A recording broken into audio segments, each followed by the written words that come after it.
محمد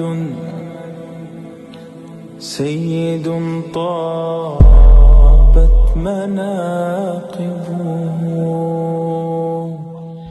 پیامبری آخر الزمان محمد رسول الله صلی الله علیه و سلم چگونه در راه دعوت رنج و مشقت و اذیت بردند. اکنون تصور میکنید ما باید تصور داشتگی باشیم.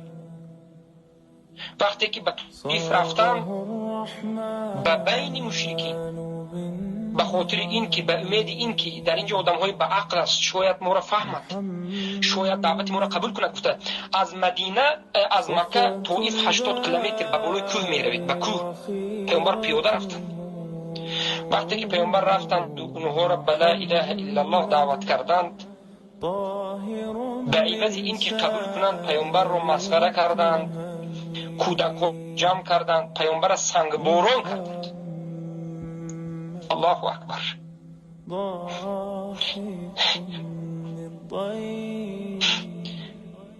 در حدیث سه آمده است که مادرمون عایشه رضی الله عنها با پیامبر سوال میکنند که ای رسول الله، سختترین روزی تو در این دنیا، وزنینترین روزی تو در این دنیا در مسئله دعوت کدام روز بود؟ رسول الله گفتند روزی طائف بود.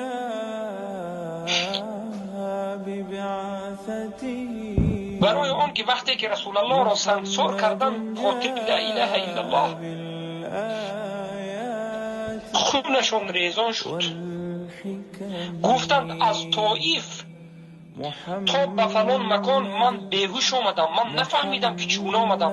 از غمگینی اینقدر غمگین شدم که یک بار به خود آمدم دیدم که 30 کیلومتر تقریبا 40 کیلومتر راه گشتم. پیامبر سنگسار کردند و خونشور کردند، قبول نکردند، مسخره کردند. پیامبر از غمگینی یک پیاده راهگردی به در آمده، بعد از 40 کیلومتر خودشون به آمده دیدند که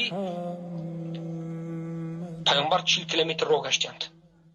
گفتند از همه روز سختترین من انا همون روز بود.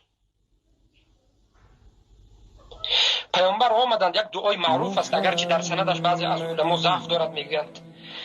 پیامبر اینقدر غمگین شدند و گریه کردند، به الله ندا کردند و گفتند که یا الله الیک اشکو، به سوی تو شکایت میکنم، مرا به سوی کی ترک میکنی؟ ای الله مرا به کی گذاشتی؟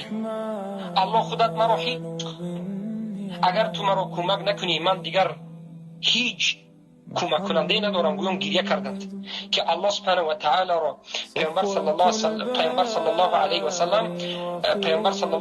و سلم را الله سبحانه و تعالی یک نعمت داد، یعنی جنها را ایمان آوردنش را هنوز نصیب کرد. یعنی وقتی که انسان ها قبول نکردند و پیامبر سخت غمگین شدند، الله یک جماعت جنها را به نزد پیامبر صلی الله علیه و سلم فرستاد که آنها آمدند، پیامبر را شنیدند، اقرار کردند، ایمان آوردند. پیامبر صلی الله علیه و سلم وقتی که خواستند که از طائف بیایند به مکه دارند، اهل مکه گفتند که تمام، تو دیگه به مکه داخل نمیشی، تو دیگر به مکه داخل نمیشی. قسم به الله ای برادر مسلمانم، راه دعوت این وزنینی ها رو دارد. امروز من هیچ چیزی نکرد، هیچ کسی، من دور هستم. اما شما تصور کنید اکنون که رسول الله خودشون تنها مشرکین چگونه اذیت می‌کرد. اما شما فراموش نکنید که الله رسول الله را نصرت داد، ما را هم نصرت میدهد. هیچ ما دل مونده نیستیم، الله ما را هم نصرت میدهد. همین شما به گرد ما آمدنتون، روز به روز علم شما زیاد شدن، روز به روز فهمیدن و روز به روز حق ظاهر شدنش، انمین الحمدلله نصرت الله برای ما شما است. ما غیر از حجت قرآن، غیر از حجت سنت، غیر از حجت قول صحابه دیگر هیچ چیزی نداریم.